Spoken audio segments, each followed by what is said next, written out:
So Psalm 63, and it's one of several psalms that have this vivid expression of desire for God. Some of the other ones we're familiar with, I'm sure.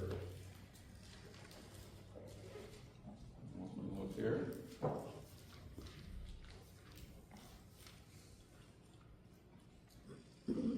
Maybe. There we go. Why am I in charge of technical things? I am not technical. Psalm 42. As the deer pants for streams of water, so my soul pants for you, my God. Think about it. An animal that's thirsty, in a place maybe where there's not an abundance of water, and how important that water would be, how they long after that. It says, as the deer pants for streams of water, God, that's how my soul pants for you, longs for you. Psalm 84:2 says, my soul yearns, even faints, for the courts of the Lord. My soul, my inner being, wants to be there to the point of so focused on that, so much exertion, pursuing that, my soul faints. Well, and then today's passage, some of the things we're going to see. Oh God, you are my God, earnestly I seek you. My soul thirsts for you, my soul faints for you, as in a dry and weary land where there is no water. Your steadfast love is better than life itself. My soul will be satisfied as with fat and rich food. Now, when you see those expressions, that level of desire for God, is that just some lofty goal, or is that really possible? To desire God that much? I think so.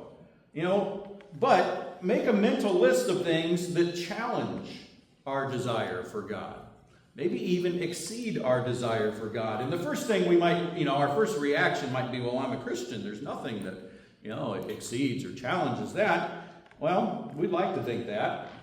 But is it true? Remember, Satan's main weapon is deception. So he wants us to think that, whether it's true or not. All right, well, how do we know about our desire for God? Think of a couple things. First of all, are there things in my life that push God out of the way? Are there things that at times push God out of the way? Do problems overshadow God? Problems in my life, especially long term. One thing that we've seen just a few weeks into a Bible study over Psalms is oftentimes there's that initial reaction when something happens that's negative. But you see David usually, he comes back around to, okay, God, I know what you've done and I trust you.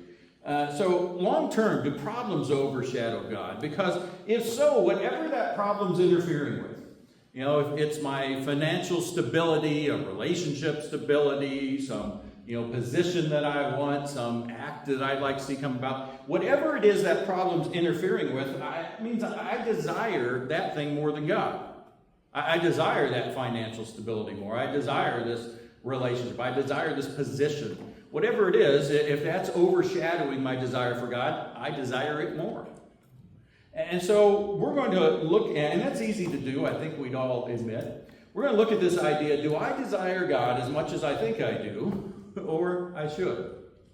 So, Psalm 63, David is the author of this psalm, and it says while he was in the desert, and that comes into play in one of the images he uses, but it's all about desiring God. What it looks like and how to achieve it.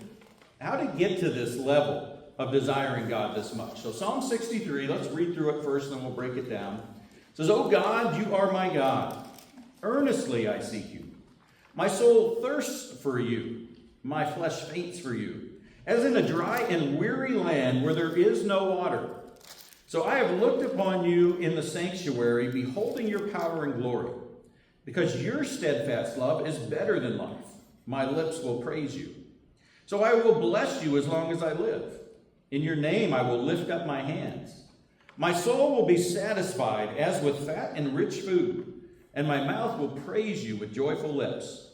When I remember you upon my bed and meditate on you in the watches of the night. For you have been my help, and in the shadows of your wings I will sing for joy. My soul clings to you. Your right hand upholds me. But those who seek to destroy my life shall go down into the depths of the earth. They shall be given over to the power of the sword. They shall be a portion for jackals. But the king shall rejoice in God. All who swear by him shall exult, for the mouths of liars will be stopped. All right. So David starts off with this phrase, "Oh God, you are my God." And that's more than just an intro. Does it sound familiar besides the song? "Oh God, you are my God." Yeah. What is he saying? I think he's echoing this idea, the first commandment, "You shall have no other gods before me." And here's David making it clear, "God, you are my God.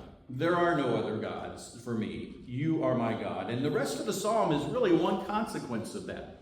"Because you are my God," and then everything else he says, "Earnestly I seek you. My soul thirsts for you. My flesh faints for you, as in a dry and weary land where there is no water." He says, "Earnestly I seek you." And what's interesting is before any descriptions of the desire that he has for God, you have this action. You have him seeking God. And one thing we're going to see is that desiring God requires more than desiring God. If we're truly desiring God, we're doing something to pursue him, to get to know him better.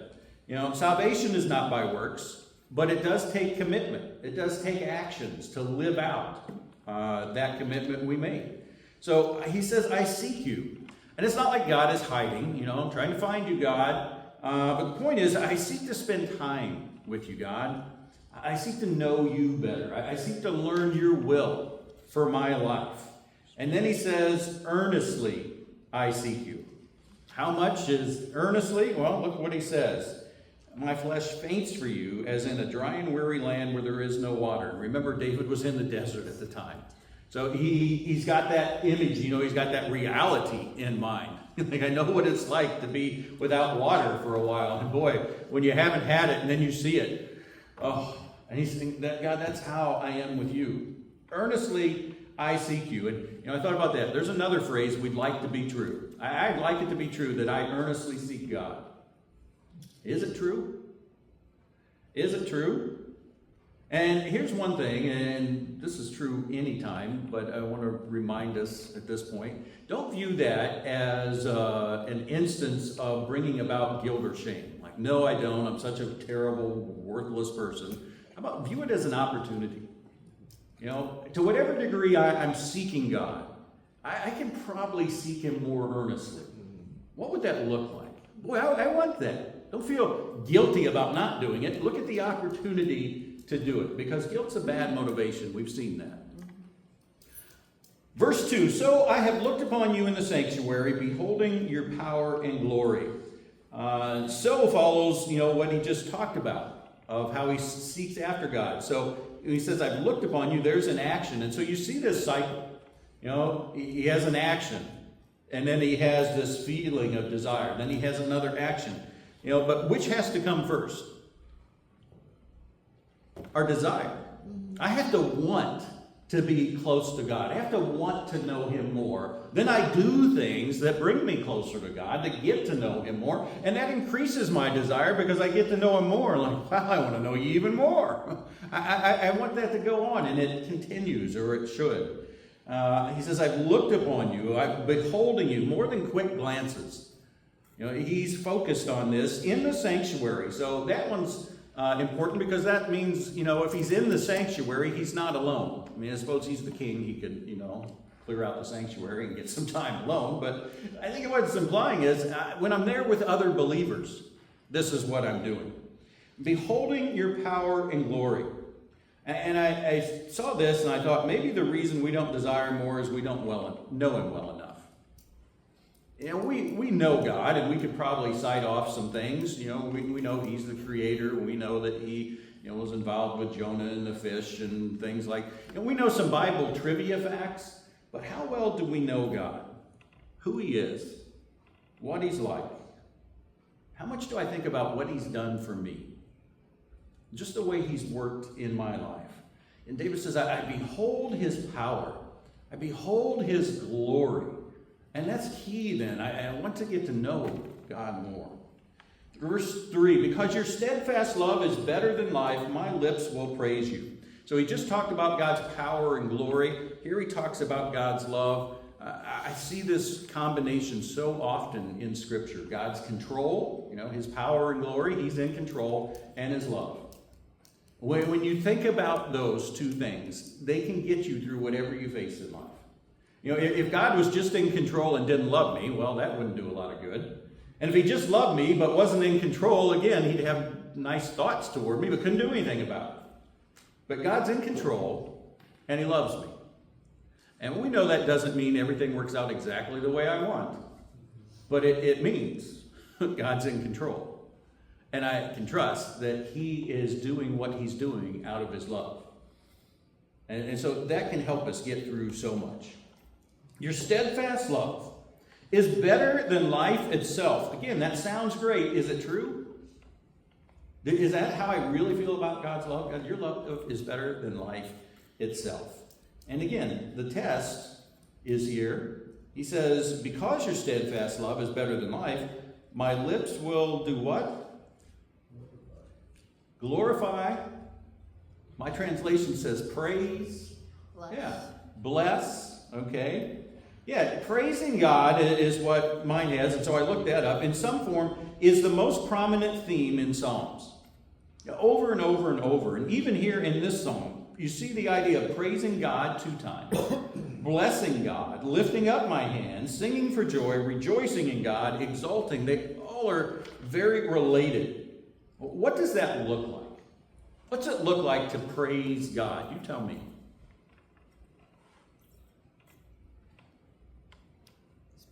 Speak of him often. Speak of him. Okay, yeah. I know it strikes me the most, like, if I'm outside, and it's a beautiful day, and I often, I'm like, wow, God, this is amazing, and I live here, and like, wow. Wow. Yeah. Awareness of his presence. What's that? Awareness of his presence. Awareness of his presence. Yeah. Is to exalt him.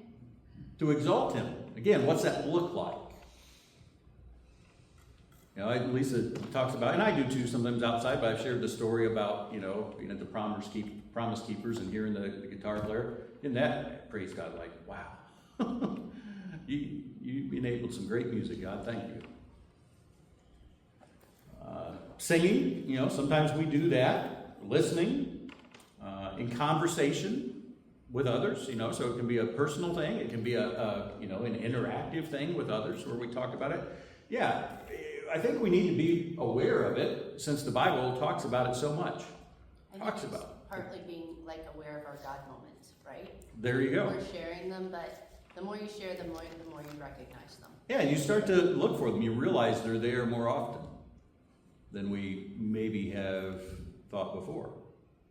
Yeah, so this needs to be a focus because it's really key to his desiring God. It's the indication that he does, it's one of the things, but it also helps him, as we said, this cycle, as I realize more and more what he's like, well, I desire him even more. It's a remembrance. It's a remembrance, yep. So I will bless you as long as I live, verse 4. In your name I will lift up my hands. Does it sound weird for us to be blessing God? He's the one that blesses us, right? What's it mean to bless God?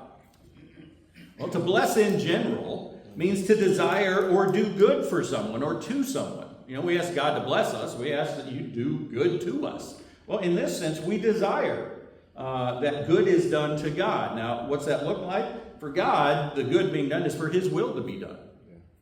That's what God wants. That's what's a blessing to him. And so we desire it. And then also, hand in hand with that, is we do what we can. You can't just say, God, I pray your will's done, but by someone else. I pray your will's done.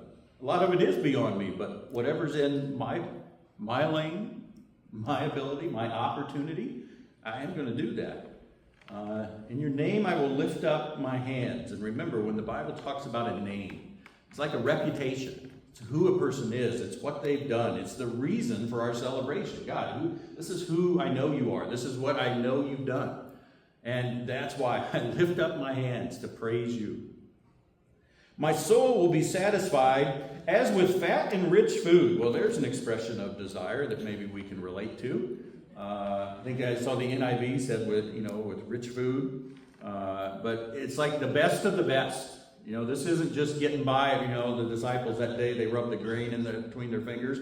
That filled them up a little bit, but I doubt they ever said, boy, that's the best meal I've ever had. Can't wait to eat some grain like that again. No, this is the best of the best, he says. My soul will be satisfied as with, I've had the best meal of my life. My mouth will praise you with joyful lips. So there's again that action expressing this desire. Verse 6, when I remember you upon my bed and meditate on you in the watches of the night. When I remember you upon my bed, this is the action that leads to that desire. So it follows verse 5. My soul will be satisfied, my mouth will praise you. When I remember you. When I think about what you've done. When I think about who you are, your power and glory, your love, all of that. I will meditate on you. Meditate is the idea of to dwell on something, not just a quick, thought about it and then it's gone, but to really stop and dwell on it.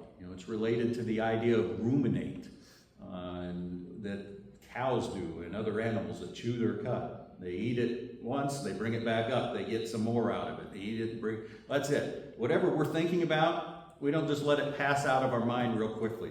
We really dwell on it. What's here? And then he says he does that in the watches of the night on his bed. And so there's the idea, this is something he does when he's alone. Before he talked about when I'm in the sanctuary with others, I do this. But here he is when I'm alone. When it's night, no one's around. God, I'm thinking about you then too. I'm desiring you. My soul, or verse 7, you have been my help. What he remembers and meditates on. And in the shadow of your wings, I will sing for joy. Whatever's going on, he says, if I'm in your wing, the shadow of your wings, if I know you're nearby, I know it's okay.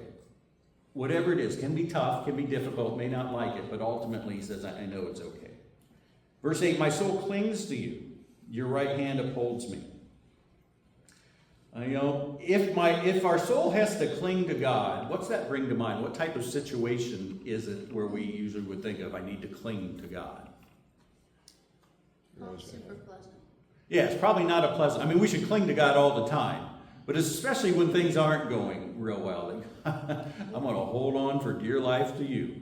I think like a small child clings to you. Yeah, and there's some reason, They're scared, they know there's security there. Yeah, absolutely. He says, gives him strength. Says, your right hand upholds me. When I cling to you, you are the one who holds me firm. And, the right hand's usually the strongest hand for most people, and that's what he's talking about for God. Sorry, you lefties, but here he talks that way. God's there. He is the one who is upholding me. Verses 9 and 10, but those who seek to destroy my life shall go down into the depths of the earth. They shall be given over to the power of the sword. They shall be a portion for the jackals. What's that saying? They won't be successful. They won't be successful. The jackals are going to eat their bodies. Wow. Which that was a huge cultural thing, for dogs to eat. Yeah, that was like the worst of the worst. This is probably the second most common theme in Psalms as you go through. Cursing enemies. You see this quite often. And has that ever formed a wait a minute moment for you? Where it's like, boy, the way he's talking about his enemies doesn't sound like the way Jesus tells us to think of our enemies. Matthew 5, Jesus said, you've heard that it was said, you shall love your neighbor and hate your enemy, but I say to you, love your enemies and pray for those who persecute you. How do we put these two together? It's not really the people themselves that are your enemies, it's Satan working through those people.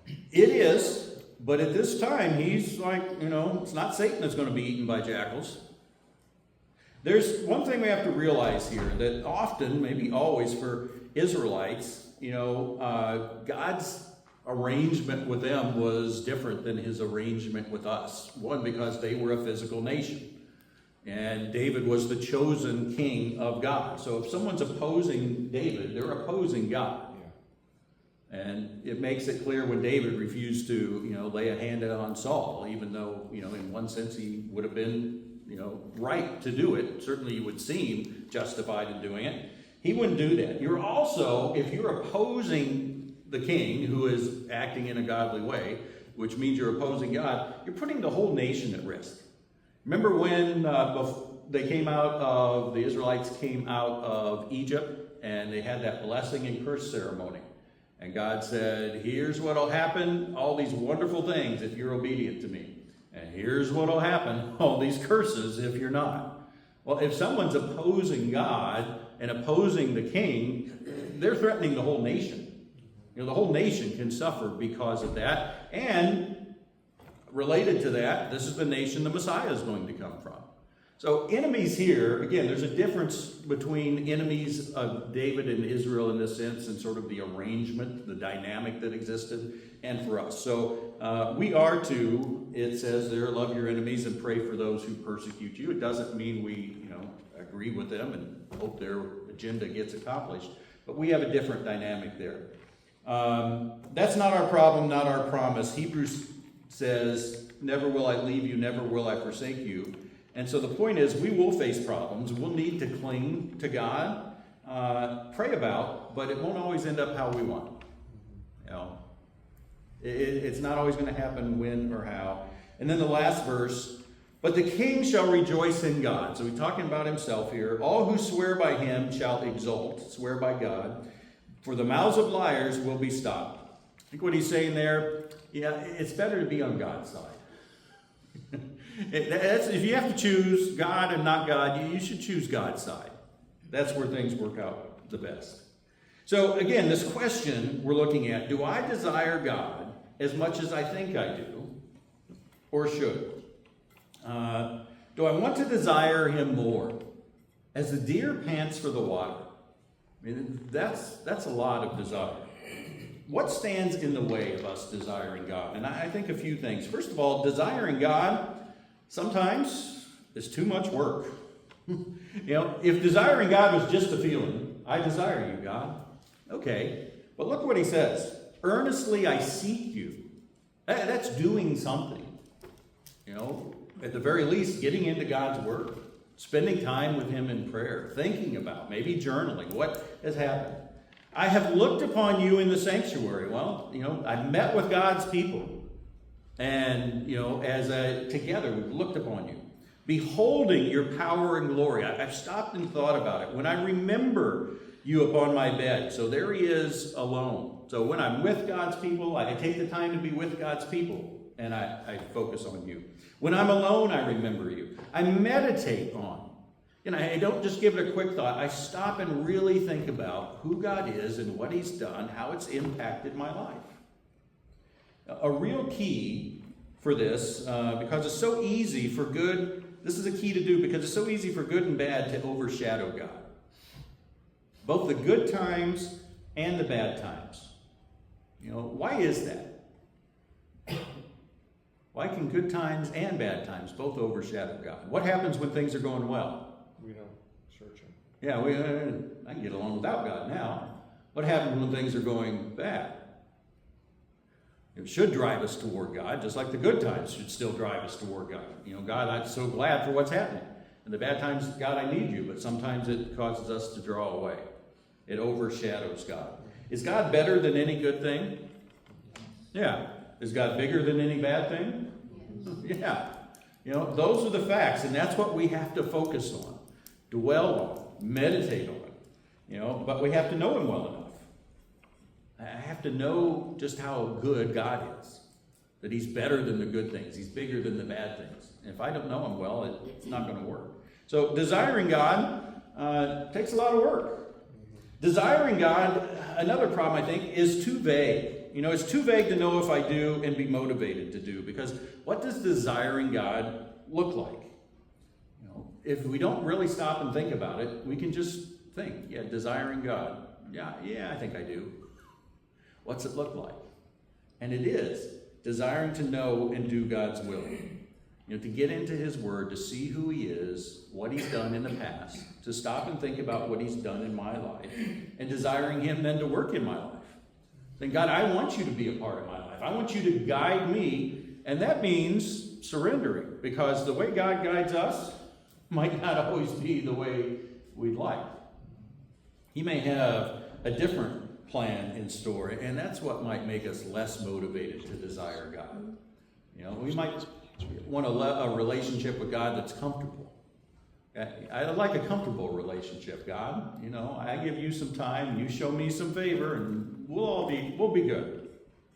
You know, this is a far more surrendered, humble, and, you know, you could almost say scary relationship. God tells me to do something, I'm going to do it. Oh, does that make you nervous?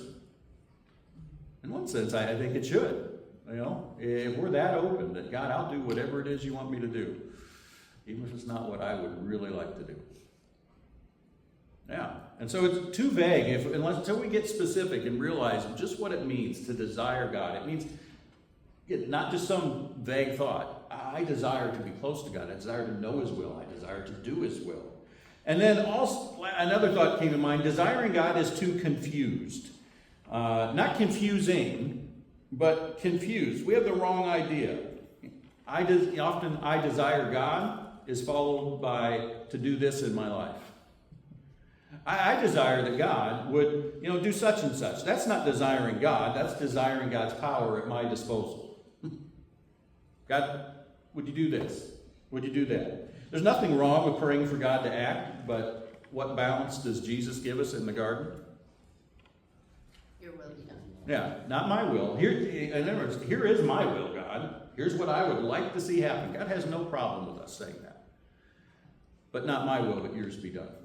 It needs to be said in that, environment, that context, that attitude of surrender, humility, that I really want what you want, ultimately, God. Do I desire God as much as I think I do or should? Don't assume I do. Two things to finish with today. First of all, how do I know? Examine my feelings. Are there other interests or desires in my life that I let come before God? Are there things? And once I identify them, what can I do? Well, how can I address those things? Maybe there's some things I need to get rid of. Maybe there's others I just need to put in a better balance. What does the time that I spend show? What does the money that I spend show about what I truly desire in life? Do I let problems overshadow God? Do I dwell on and worry about problems? It's one thing we've seen in Psalms. When they hit you, your first reaction sometimes is that, it does overwhelm you a little and you need to maybe vent. But then we see David coming around. And it doesn't mean it happened right away or overnight, but I think it's one mark of maturity. How long does a problem get me down? How soon do I come back around? Examine my feelings and examine my actions. Do I know the difference between knowing about God and having a relationship with God? A lot of people know about God. What do I do to seek God? What do I do in my life that would fall under that heading of this is me seeking God, seeking to know him more, to know his will, know who he is and what he's like. And then that one key we saw, how often do I praise God? I think this one is a real key because it reminds us, it keeps it fresh in our mind, just who God is. The reason we desire him is because he's desirable. Isn't that why you desire anything? I desire something that's desirable. Well, God is very desirable if we truly think about it. We truly know who he is and what he's like. Think about this as we close. What is one specific thing I will do or begin doing to feed my desire for God? For the things we've seen today, if you want to share something from that, what is one specific thing that will help me desire God? Learning his will. Learning his word. Bumping your trust up to a different level. There you go. How do you do that? That's a great one. How do we do ask him for direction and actually trust him to give it to you. I mean, we struggle sometimes with actually relinquishing our authority over situations, you know, Yeah. because part of us still wants to be in control, you know, for the outcome that we think is right, but his outcome and our outcome is not necessarily going to be the same. You know, that made me think, you know, the joke's always, you don't ask God for patience because he's going to give you a trial to, you know, develop it. Really, any growth. You know, what is there? What type of growth is there? You know, God help me to trust you more. Well, that sounds a little scary. What's he going to do? You know, he's not going to give you a piece of cake, I don't think. I suppose I'd try it out and see. You know. But he's probably going to give you a trial, isn't he? You know, you want to trust me more? All right, here you go. But I think it's totally right.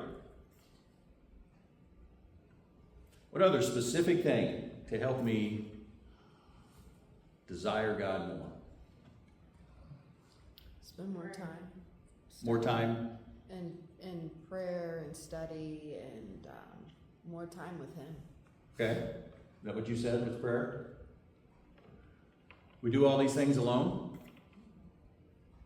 You can, but you don't have to.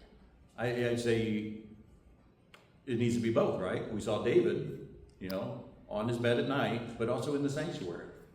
You know, I think part of this is, doesn't it help you in general as you talk with other people? And, you know, it just reinforces. You share with them what God's done in your life. They share with you, and that helps reinforce. I'm like, wow. We think we can do a lot of things on our own. We do. We don't need anybody. And that's romance. It is. And unfortunately, I think there's a lot of ways in which the American version of Christianity reinforces that. Again, me and God, when the Bible is all about we and God. Well, the American people are kind of individualisms. We are. We have that And so trait, don't we? instead of community, I see like Tiffany's neighborhood up in Newfoundland. They're super community oriented.